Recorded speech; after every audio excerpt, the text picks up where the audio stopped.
Reporte 100. Y Hernán Gómez ha presentado este libro 4T, claves para descifrar el rompecabezas, un libro para entender el proyecto de Andrés Manuel López Obrador, y justamente está con nosotros esta mañana aquí en Reporte 100. Hernán, ¿cómo estás? Buenos días. Hola Juan Carlos, buenos días, gracias por la invitación. Hernán es profesor investigador del Instituto Mora, analista político, internacionalista, especialista en América Latina, miembro del Consejo Mexicano de Asuntos Internacionales, integrante del Grupo de Puebla en calidad de observador, ha sido profesor del CIDE, de la Universidad Iberoamericana, además de consultor de organismos internacionales como la FAO, la CEPAL y el Banco Mundial en temas de pobreza. Fue jefe de la Unidad de Desarrollo Social de la CEPAL en México, coordinador de asesores de la Presidencia del Consejo Nacional para Prevenir la Discriminación, es doctor en Desarrollo por la Universidad de Sussex, maestro en Relaciones Internacionales por la Universidad de Ámsterdam, licenciado en Ciencias Políticas y Administración Pública por la UNAM. En fin, me voy a acabar el tiempo leyendo su currículum, pero se necesita un doctorado, una maestría, esta trayectoria académica y quizás hasta uno en ciencias ocultas y en química cuántica, matemáticas para entender a la 4T. No, la verdad que no. Se necesita, yo creo que buena voluntad y tratar de salirse de las posturas extremas que no nos están ayudando a pensar, Juan Carlos. La discusión pública, ustedes lo pueden ver en las redes sociales, cómo está secuestrada por las posturas extremas. De un lado tienes esos analistas que yo les llamo comentócratas, que en su gran mayoría critican sistemáticamente todo lo que haga López Obrador. Y luego tienes, digamos, lo que yo llamo el obradorismo religioso, que son aquellos que celebran todo lo que haga López Obrador y defienden todo lo que haga López Obrador, a pesar de que hay cosas que hace López Obrador que no son defendibles y que hay que criticar. Nosotros, desde una postura que yo le llamo simpatía crítica, de decir, bueno, se puede estar de acuerdo con un proyecto en líneas generales, pero también se vale y es necesario criticar cómo funciona en la práctica, cómo se están desempeñando, porque cualquier gobierno tiene muchas cosas que criticarle y desde luego que también. Y en ese espíritu es que quisimos escribir un libro donde, más allá de posturas alteradas emocionalmente, como son estas dos que acabo de mencionar, se pudiera ver que estamos ante una realidad de claroscuros, donde hay avances importantes y también hay muchos retos pendientes y muchas cosas que se han gestionado mal. Sí, ¿qué avances detectas en la 4T? ¿Qué resaltarías en estos 2 años y medio de gobierno? Pues mira, yo creo que en el tema del combate a la corrupción hay avances. También hay contradicciones, pero hay avances importantes. Sobre todo porque se está viendo la corrupción no solamente como se veía en el pasado, que era castigar al funcionario o dejarlo pasar, pues, pero al funcionario que metía la mano en la lata, sino más bien a un sistema que está organizado para el beneficio de ciertos grupos, donde ciertos grupos tenían prácticamente capturado el Estado para extraer rentas, y que el Estado y las instituciones estaban organizadas en gran medida para beneficiar a esas minorías, lo que el presidente siempre llama las minorías rapaces. Y ahí hay un avance muy importante. Hay un avance importante en política laboral, porque, por ejemplo, se ha hecho una reforma laboral para que los sindicatos, para que haya sindicatos independientes que puedan elegir a sus dirigentes, acabar con las mafias sindicales. Hay reformas importantes, por ejemplo, para regular el outsourcing, que es una forma de explotación moderna donde los trabajadores no tienen ningún derecho. Hay cambios importantes en materia de salario mínimo. Ha habido incrementos importantes con relación al salario mínimo. En política social se han hecho programas relevantes para los jóvenes, para los adultos mayores, se ha duplicado la transferencia, y así hay otras áreas donde se ven avances. ¿En dónde la ha cajeteado el presidente? Híjole, pues yo creo que, el manejo de la pandemia me parece que no fue bueno. Está siendo mejor ahora con la vacunación, pero me parece que en general no fue bueno el manejo de la pandemia. Ahora, cualquier país, nadie estaba preparado. Claro. Y cuando analizamos la buena o mala respuesta de nuestras autoridades, hay que pensar el sistema de salud que heredamos, que no era, digamos, un sistema de salud que funcionara muy bien. O sea, ¿qué instrumentos teníamos? Porque eso no lo generas de un día para otro. ¿En qué más la han regado? Pues mira, yo diría que uno de los problemas ha sido la lógica de la austeridad llevada al extremo. Por momentos ya no sabemos si estamos en la austeridad o el austericidio. Como esta idea de que el Estado, el aparato estatal es un enemigo prácticamente, ¿no? Que es un adversario en vez de un aliado. Y los recortes en algunas áreas sí creo que han sido... Sí, de hecho la degradación en la calificación aérea de México se debe a la austeridad, ¿no? Justamente han justificado que la degradación se debe a que el gobierno mexicano dejó de supervisar las aerolíneas y que por eso Estados Unidos degradó a México de categoría 1 a 2 por dejar de supervisar las aerolíneas del gobierno mexicano. Y hay quien dice que el accidente del metro en la Ciudad de México también tuvo que ver con la falta de mantenimiento, también por la lógica de la austeridad. Hay que analizar ese tema, pero también es una de las posibilidades. Digamos, no puedes, hay áreas donde no puedes recortar, digamos. El mantenimiento de un metro, pues es clave. Sí. No puedes, ahora sí que no puedes ser amarrado en eso. Sí, ahora el presidente López Obrador pues se agarra enemigos todos los días en la conferencia mañanera. Claudio X González, Gustavo de Hoyos, la Coparmex, Mexicanos contra la Corrupción y la Impunidad, pero también ha agarrado de piñata a los organismos autónomos y ha manifestado su idea de que estos sean pues absorbidos por la estructura del propio gobierno federal. Es decir, hasta se ha hablado de la posibilidad de que el Poder Judicial asuma las funciones de organizar las elecciones en este país. ¿Esto tiene lógica? Y también alguien propuso que lo hiciera el representante de Morena ante el INE, que lo hiciera Gobernación. O sea, que regresáramos a aquellas épocas en las que Gobernación era quien conducía y organizaba las elecciones. Sí, luego te cuento quién es el representante del INE, de Morena. Vale. Trae un largo historial aquí en el padrecismo. Ah, ok. Mira, pues... creo que en el tema de los organismos autónomos hay que analizarlos caso por caso. Sí. Porque hay algunos que funcionan bien y hay que mantener. Hay otros que en esta lógica que hablábamos al principio de la entrevista de la captura del Estado, hay algunos que prácticamente respondían a intereses muy específicos y que se entiende que no necesariamente tengan que ser autónomos. Proliferaron como pan caliente los organismos autónomos en este país. Para todo querían crear un organismo autónomo. En esta lógica neoliberal de, digamos, de descentralizar o de deshacerse del aparato gubernamental, se crearon muchos organismos como si fueran la panacea y como si esos organismos en sí garantizaran la transparencia, garantizaran que las cosas se hagan bien, garantizaran la pulcritud. Y la verdad es que no, porque muchos de esos organismos terminaron siendo capturados por grupos de interés y en muchos casos esos son los que han tomado las decisiones. Y yo creo que este presidente lo que quiere es centralizar para recuperar la autoridad del Estado por lo que él considera que es el bien público. Ahora, creo que no se le tiene que pasar la mano y en el tema de los organismos autónomos. Se ha hablado mucho a veces del tema a la ligera. No hay un plan claro de qué se quiere hacer y de repente parece que el presidente gobierna como con golpes de mesa y golpes de timón y sin mucha lógica y a veces uno no entiende bien, bueno, cuál es la estrategia, hacia dónde vamos.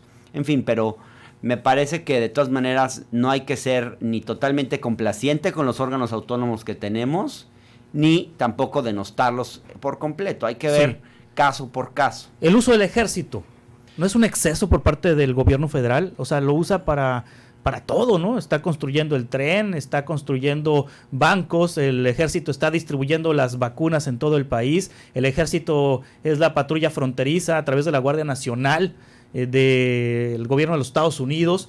Es decir, ¿se está militarizando el país? No, militarizando es un exceso. Hablamos de esto, en este libro no se toca el tema del papel de los militares. En otro que estoy escribiendo, que ya salió en estos días, que también escribí yo, ese lo escribí porque este solamente lo coordiné. Ahí yo trato de decir, bueno, a ver, pensemos por qué el presidente está promoviendo el uso, digamos, de las Fuerzas Armadas en tantas áreas. Y lo primero que digo es, bueno, a ver, en primer lugar hay que decir que muchas de las cosas que están haciendo ya las habían hecho. No es que estén de pronto entrando de la nada. Muchas de las actividades que hacen, desde sembrar arbolitos hasta cuidar que los programas sociales sean bien recibidos y que no haya robos de dinero, hasta muchas de las cosas, cuando tú las ves a detalle, ya las hacían antes. Lo que ha cambiado es que hoy la cantidad de áreas en las que están sí son mucho mayores. O sea, sí es una gran variedad de temas en los que están metidos los militares. Creo que hay varias explicaciones. En primer lugar, el país está ingobernable y no hay Estado, no hay un Estado fuerte. Entonces, de alguna forma, lo que ha hecho este presidente es suplir esa falta de Estado con las Fuerzas Armadas. En segundo lugar, es un presidente un poco tacaño. Entonces, las Fuerzas Armadas pueden construir, por ejemplo, un aeropuerto 30% más barato que si se lo dieras, que si se lo concesionaras a una empresa privada. O sea, ha permitido ahorros. En tercer lugar, es la única institución que está presente en todo el país y a veces se nos olvida. Desde las ciudades podemos, digamos, no ver quizás esa realidad. Es como Bimbo, así. Pues es como Coca-Cola, como sí, cosas Bimbo. así, sí. Hay pocas instituciones con esa presencia territorial. Y a este presidente le interesa mucho llegar al territorio. Y no tiene demasiadas armas para llegar, armas en sentido metafórico. Claro. Instrumentos para llegar al territorio. Sí. Los gobiernos neoliberales gobernaban mucho desde el escritorio.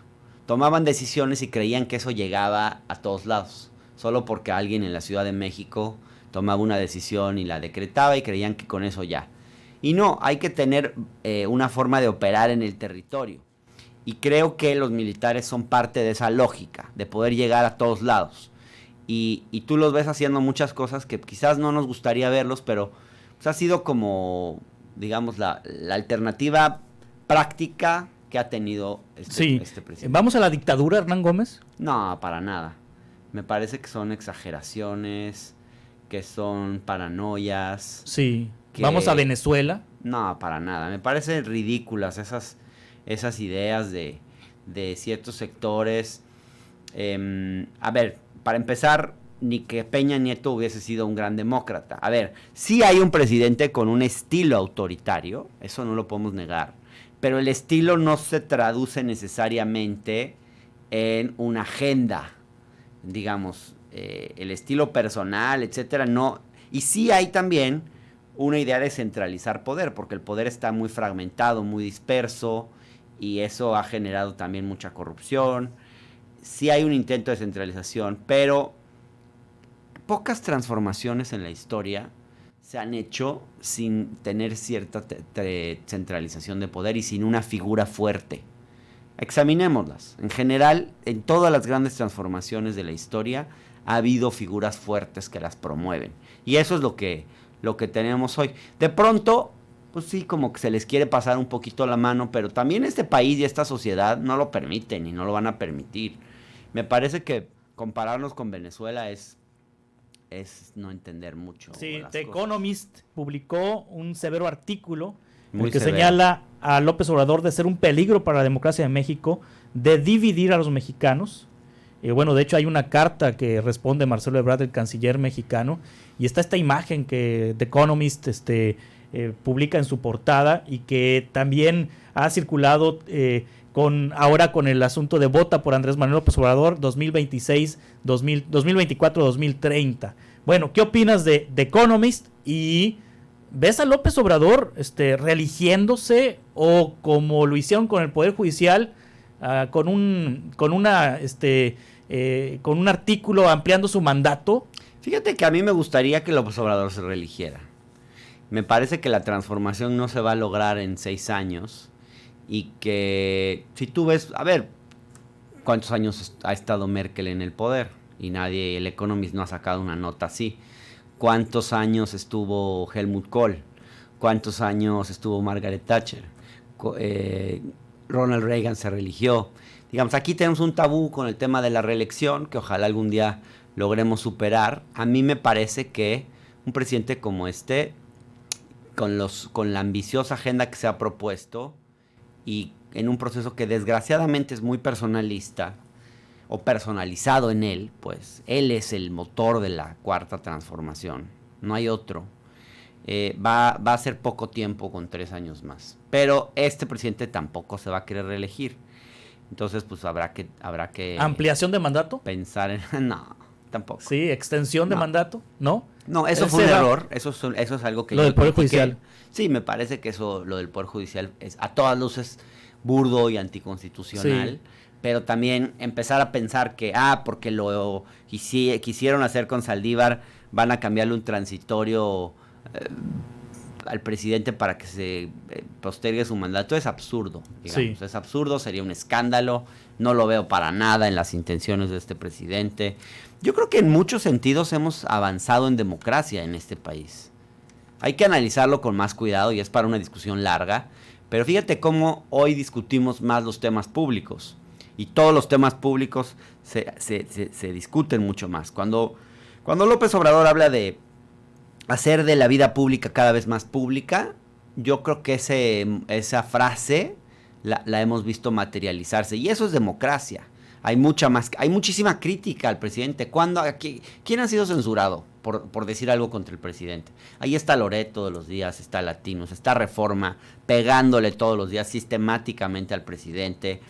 Hay libertad de expresión, ¿no? Digamos, no es la panacea, siguen matando periodistas, pero por otro tipo de razones ligadas al crimen organizado. Digamos, no es un paraíso para hacer periodismo este país, lo sabemos, pero desde el poder no hay censura, y eso son cosas importantes. Nada que ver, por favor, con Venezuela, donde han cerrado periódicos y bueno. Sí, Hernán Gómez, coordinador de 4T, cada vez para descifrar el rompecabezas. ¿Qué opinión tienes de Alfonso Durazo, candidato de Morena a la gubernatura? Fíjate que no lo conozco porque realmente yo, y de la política local, digamos de Sonora, no estoy muy informado y tampoco quiero ser de esos chilangos que llegan a hablar de las cosas que no saben, ¿no? Creo que las realidades de aquí pues las conocen mejor ustedes. Sí, ¿y de Lili Téllez? Lili Téllez me parece una desgracia. Me parece una desgracia porque me parece que Lili Téllez traicionó a su electorado, digamos. Ella fue electa con las siglas de un partido. Y yo creo que la ciudadanía está harta de ese tipo de cosas, sí. ¿No? O sea, la ciudadanía que votó por ella, o sea, hoy Lili Téllez es una representante popular y legítima, porque la ciudadanía votó por ella, no por ser Lili Téllez, votó por ella por ser una candidata de Morena que abanderaba un cierto tipo de programa. Tú no puedes llegar y dar un bandazo de esa naturaleza. Sí, del Borrego Gándara, ¿qué has escuchado? Candidato de la Alianza en Sonora. Pues he escuchado que algunos creen que esta es una tierra, digamos, más de borregos que de pejelagartos, pero yo creo que el pejelagartismo está cuajando fuerte aquí en Sonora. Sí, bueno, Lili se hizo experta ahora en zoología, ¿no? Sí. En un evento del Borrego Gándara. Bueno, la presentación de este libro, ¿quiénes escriben en este libro? ¿Quiénes participan? Mira, está Lorenzo Meyer, que pues, es viejo conocido, que escribe un texto histórico muy interesante. Está Viri Ríos, que escribe un texto buenísimo que se llama La élite tropical, apropiándose de la idea de Enrique Krause del Mesías tropical para criticar la élite que tenemos y que explica en buena medida esa élite rapaz, parasitaria, corrupta, que se beneficia de empresarios que se benefician de contratos públicos y que no serían empresarios si no fueran porque tienen un amigo político. Toda esta élite que tenemos en este país. Gustavo Gordillo, un texto sobre gobernabilidad muy bueno. Alejandra Leal, Alberto Díaz Calleros. Edwin Ackerman escribe un texto sobre cómo López Obrador ve el tema de la corrupción, que es muy, muy bueno. Pablo Yáñez escribe sobre la política social, los programas sociales. Esteban Salmón sobre el tema de la falta de intermediarios. Mario Campa, que es colega sonorense, que es un gran economista, que escribe un texto sobre la política económica, explica la política económica de este gobierno. Diego Castañeda, el tema fiscal, que es otro de los logros que me faltó mencionarte, Juan Carlos. Este es un gobierno que, aunque no ha hecho una reforma fiscal, ha logrado incrementar sustancialmente la captación de impuestos, porque ha combatido la evasión, la elusión. Toda esta idea de en este país de que nadie pagaba impuestos está cambiando y es súper importante eso. Digamos, esta idea de que hasta está divertido burlar al fisco y que todo el mundo veía de qué manera metía facturas falsas para no pagar impuestos, es escandalosa, y eso es algo que ha hecho este gobierno muy bien, me parece. Irving Rojas, política laboral; Natalia Saltalamaquia, sobre la política exterior; Eduardo Guerrero, experto en temas de seguridad, muy buen texto sobre los problemas que ha habido en el combate a la inseguridad, otra de las áreas, por cierto, donde este gobierno no lo ha hecho muy bien, hay que decirlo, aunque claro, heredó una situación fatal, también hay que decir eso, no ha estado fácil. Ana Laura Magaloni, sobre la justicia; Violeta Vázquez Rojas Maldonado, un texto sobre el feminismo, violencia contra las mujeres, donde criticamos también lo que sentimos que ha sido una falta de sensibilidad por parte del presidente, y dos académicos de la UNAM muy buenos, que son Samuel Ponce de León y Mauricio Rodríguez, que escriben un texto sobre sobre el combate a la pandemia. Sí. Que está muy bueno. Hernán, ¿le recomiendas este libro a Claudio X González y a Gustavo de Hoyos? Fíjate que sí, ¿eh? ¿Sí se lo recomiendas? Sí, yo creo que podrían aprender mucho. A mí me parece que este es un libro, se lo recomiendo más o menos. Ahí te voy a decir por qué. Porque este es en realidad, es un libro para los que no creen que ya entendieron todo. Yo sí se lo recomiendo, porque a mí me parece que Claudio X es inteligente y quizás podría salir de algunas de sus posiciones extremas. Pero no tengo mucha esperanza. Este es un libro para quienes no tienen un juicio acabado, no creen que ya entendieron todo sobre López Obrador, a quienes el personaje les sorprende, les intriga, lo quieren entender mejor, y no tienen una postura ni a favor ni en contra determinante. Hay cosas que les gustan, cosas que no, y quieren formarse una mejor opinión. Y es una buena manera también de decidir su voto, porque en esta elección se decide de forma muy importante. Esta elección es una suerte de referéndum. Queremos que este proyecto siga, démosle los instrumentos, démosle más poder. No queremos que este instrumento siga, quitémosle poder y obstaculicemos. Y este libro puede ser... Y ahí uno puede decidir útil. qué quiere hacer. Sí, aquí en Sonora hay encuestas que marcan que hay 30% indecisos a estas alturas, no saben todavía por quién votar. Hernán Gómez se presenta hoy a las 5:30 de la tarde en el auditorio de la Escuela de Matemáticas de la Universidad de Sonora. La entrada del auditorio de la Escuela de Matemáticas está sobre la avenida Colosio, y pues ahí a las 5:30 de la tarde te acompañamos. ¿El libro dónde lo podemos encontrar? El libro ya está llegando a las librerías. Sí. Creo que no puedo decir nombres de librerías, ¿no? Está en la Gandhi, en el Sótano, la librería Cristal, no sé si hay aquí librería Cristal. Había antes, pues ya no hay. Se puede pedir en Amazon, y creo que es la manera, más fácil. Ahí sí que a mucha gente le ha llegado rápido. Se puede también en versión electrónica, y en mi página web www.hernangomez.com.mx está el primer capítulo, la introducción. Si ustedes pueden entrar ahí, bajar de forma gratuita el primer capítulo, y ahí se van a dar cuenta de qué va el libro, y estoy seguro que cuando lean ese primer capítulo lo van a querer comprar, porque sí es un libro que ayuda mucho a entender esto que hemos estado viviendo, porque uno ve la mañanera y no entiende demasiado, y también aburre un poco la mañanera después de un rato. Claro. Y es el discurso que el presidente quiere defender, y luego oyes a los críticos que te critican todo, pero nunca ves reflexiones un poco más matizadas. De eso se trata. Gracias, Hernán, por estar aquí con nosotros. 4T, claves para descifrar el rompecabezas. Busca entender el proyecto de Andrés Manuel López Obrador. Gracias. Gracias, Juan. Que te vaya muy bien. Reporte 100.